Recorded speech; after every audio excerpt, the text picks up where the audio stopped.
अतिशय पौष्टिक असे हे मसालेदार मखाणे अगदी लहान मुलेसुद्धा आवडीने खातात। यासाठी आपण सर्वप्रथम साजूक तूप घालून यामध्ये हे जे मखाणे आहे हे छान भाजून घ्यायचे। इथे तुम्ही मखाणे भाजताना जर तुम्ही बटर घातलं तरी अतिउत्तम, पण आपण इथे साजूक तूप घेतलेलं आहे। यामध्ये सर्वप्रथम आपण हे छान अगदी क्रिस्पी होईपर्यंत हे छान मऊ भाजले गेले पाहिजे। हे छान खमंग असा ते भाजून घ्यायचे। अगदी 2 ते 5 ते 7 मिनिटं हे छान भाजायचे अगोदर। सर्वप्रथम अगदी चेक करून बघायचं आपण असे हे हातावर इझिली क्रश झाले पाहिजेत असे हे मखाणे आपण भाजून घेतलेले आहेत अगोदर।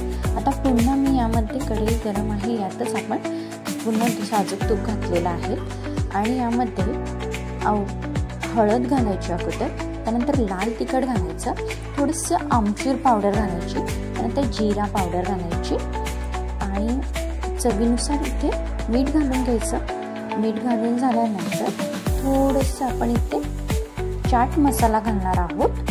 अगदी थोडा चवीनुसार आंबट गोड छान टेस्ट येण्यासाठी चाट मसाला घालायचा आणि हे चाट मसाला घालून झाल्यानंतर आपण जे तुपात परतलेली मखाणे जी होती अगदी खमंग असे भाजून झालेले हे आपण ह्या मसाल्यामध्ये पुन्हा मिक्स करून घेणार आहोत आणि हे छान मिक्स होईपर्यंत मसाला संपूर्ण मखाण्यांना लागला गेला पाहिजे त्यासाठी आणि हे छान असे परतून घ्यायचे यामध्ये आणि हे छान काढून घ्यायचे। यामध्ये बाउलमध्ये मी आता हे मसालेदार मखाणे जे आहेत ते काढून घेते आहेत।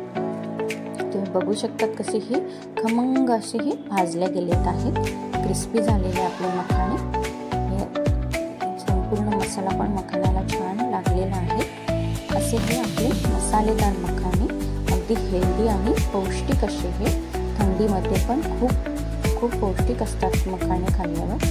तुम्ही संध्याकाळच्या वेळेस पण अगदी थोडे 10 ते 15 मखाणे जरी खाल्ले तरी खूप बरं वाटतं। असे हे छान पौष्टिक हेल्दी मसालेदार मखाणे, तोंडाला चव आणणारे चटपटीत असा हा मसाल्याचा रेसिपी। सो तुम्ही नक्की करून बघा मसालेदार मखाणे।